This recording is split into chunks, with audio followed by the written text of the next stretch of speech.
medyo bumalimbing na daw kayo dahil dati bumabanat kayo kay Marcos, ngayon tila parang pinopromote daw ninyo.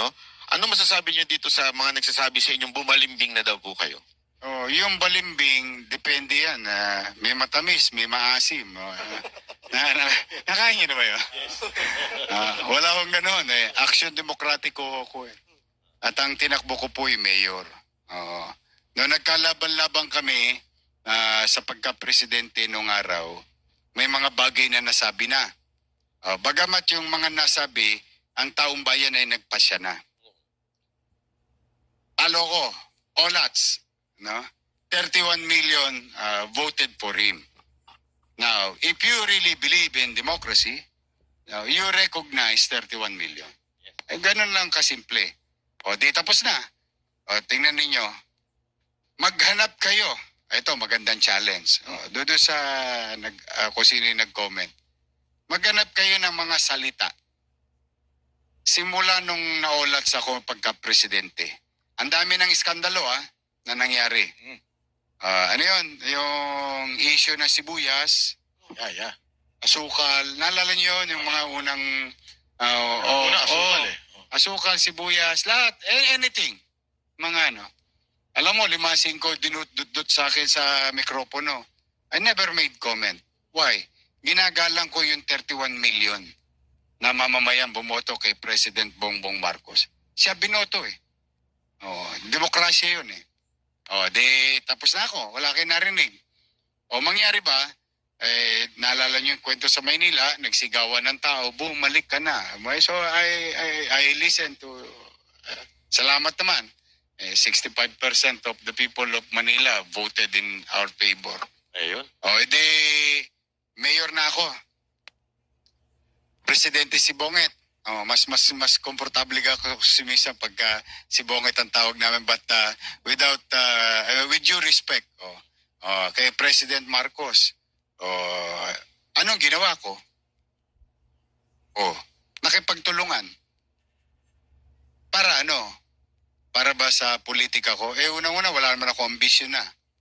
Pangalawa, hindi naman kami magkakontra. Presidente siya, mayor ako. Nataon pa, ito mas masakit. Mayor ako ng Manila.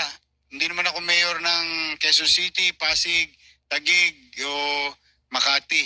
Ang Manila is very unique because we host the seat of power. Malacanang, nasa Maynila.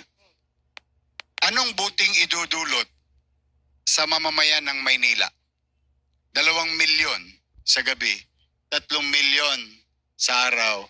Kung ako'y makikipagbardagulan sa presidenteng hindi ko kapartido.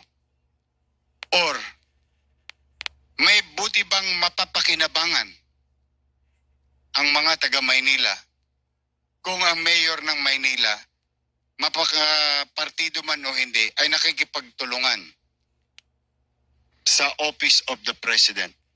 Immaterial of names. Whether, let's just say, for example, in the near future, let's just say si Sara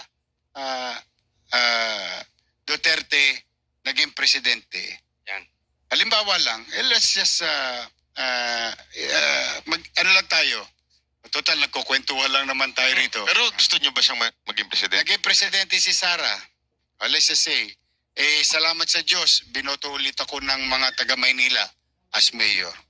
Hindi kami magkapartido. Remember, presidente ako ng Action Demokratiko. I have my own party. Makikipagbardagulan ba ako sa kanya? Most likely, hindi rin. Why? Una, binoto siya ng taong bayan. Siya ang binoto ng taong bayan. Igagalang din natin yung boto ng taong bayan. Makikipagtulungan din ako sa presidente in that future. Or let's just say, another person, para hindi na tayo, yung two warring group lang. Let's just say, napagpasya ni Secretary John Vic na tumakbong presidente. Yan. Naging presidente siya. Hindi mangyayari yun. Hindi, pero puntuhan na lang. Kwentuhan lang. Usapan lang. Di mangyari ba, makikipagtulungan din ba ako? Yes. Pagpalagay natin si Leni Robredo, naging presidente, tumakbo, naging presidente. Makikipagtulungan ba rin ba? Makikipagtulungan ako. Pero Yorme, Kumbaga, generally, I will do the same. Whoever sit in Malacanang, because one, I am the host city. Yes. That's the uniqueness of us. Two, we are a struggling city. I cannot lie about it. Lahat ng uri ng tulong hihingin ko. Maniwala kayo, ipanghimod ko ang taong bayan. Then so be it. Hindi ko ipanghihimod, ipagkakatimawa ang sarili ko. Dahil magagalitan nanay ko, babango sa libingan niya yun. Kasi sinabihan ako ng nanay ko na huwag ako magpapakatimawa. Pero, kung taong bayan ang pag-uusapan, bakit hindi? Why? Tumakbo ako, salamat sa Diyos, sa tao, nanalo, para maglingkod. Hindi para makipag-away. Correct. Yun ang aking obligasyon. Now, I may be wrong about it. Then, if that is wrong, I'd rather be wrong. Addressing 2 million mouth. Especially ngayong krisis na ito.